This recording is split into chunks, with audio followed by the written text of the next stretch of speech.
Hi అండి. ఈరోజు కూడా మీకోసం ఒక మంచి స్టోరీతో వచ్చాను. అయితే ఒక గురువు శిష్యులు నడుచుకుంటూ నదీ తీరాన్ని నడుచుకుంటూ వెళ్తుంటే శిష్యుడికి ఒక సందేహం వస్తుందన్నమాట.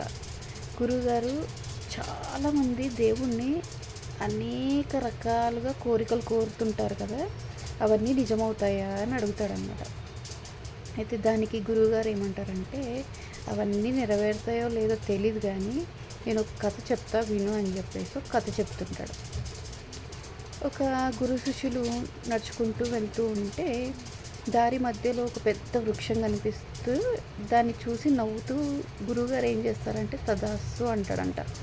అయితే శిష్యులకు ఏం అర్థం కాదు. ఏంటి చెట్టుని చూస్తూ గురువుగారు తదాస్తు అన్నారు, అదేంటో కనుక్కుందామని గురువుగారు అడుగుతారనమాట. గురువుగారు మీరు చెట్టుని చూస్తూ తదాస్తు అని ఎందుకు అన్నారండి అని అంటే, అప్పుడు గురువుగారు చెప్తారంట,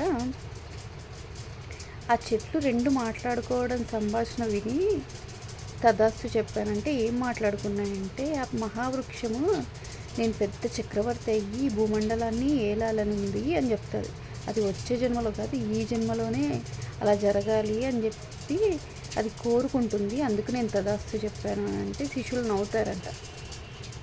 ఏంటి గురువుగారు, మరి ఆశకైనా ఒక హద్దు ఉండాలి, వచ్చే జన్మలో కాకుండా ఈ జన్మలోనే ఎలా నెరవేరుతుందో అది కోరిక అంటే గంతమ్మ కోరిక కాకపోతే అదేం కోరిక, మరి దానికి ఒక అర్హతమైన ఉండాలి కదా అంటే గురువుగారు అంటారంట, అర్హతకి ఏముంది నాయన, మహావృక్షం అది చాలా పళ్ళనిచ్చింది, చాలామందికి ఆశ్రయాన్ని ఇచ్చింది, చెట్టు నీడని ఇస్తుంది కదా అని అంటే ఎంతో పుణ్యం చేసుకుంది కదా అంటే అవును, కానీ ఎలా నెరవేరుతుంది ఆ కోరిక అని అంటే ఇంకా ఆ రోజు రాత్రి పెద్ద తుఫాన్ వచ్చి అది పడిపోతుందండి, చెట్టు వృక్షం పడిపోతే ఇంకా నవ్వుకుంటారు అనమాట శిష్యులు.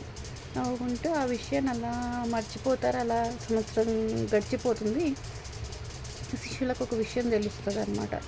శ్రీరామచంద్రుల వారు అరణ్యవాసానికి వెళ్ళిపోతూ పాదుకలు భరతుడికి ఇస్తే భరతుడు అవి పట్టాభిషేకం చేస్తాడంట. ఆయన శ్రీరాముల వారి పాదుకలు ఆయన సింహాసనం మీద కూర్చోబెట్టి పట్టాభిషేకం చేస్తూ ఇంకా ఆయనే అవే వెళ్తాయి కదా, ఇంకా చెప్పులు వెళ్తున్నట్టే కదా. అయితే ఆ పాదుకలు దేంతో తయారు చేస్తారంటే ఈ మహావృక్షంతో వడ్రంగి తయారు చేసి శ్రీరాముల వారికి ఇచ్చారంట. అది ఎంత పుణ్యం చేసుకుందో, ఎంత తపస్సు చేసిందో, దాని కోరిక అలా నెరవేరిందంట. అంటే మనం చేసిన పుణ్యం ఎక్కడికి వెళ్ళదు, మళ్ళీ తిరిగి మన దగ్గరికే వస్తుందని చిన్న కథ ద్వారా ఆయన దేవుడి నీడలు ఎవరికి అర్థం కావంట. సో ఈ చిన్న స్టోరీ అది మనకి చెప్తుందన్నమాట.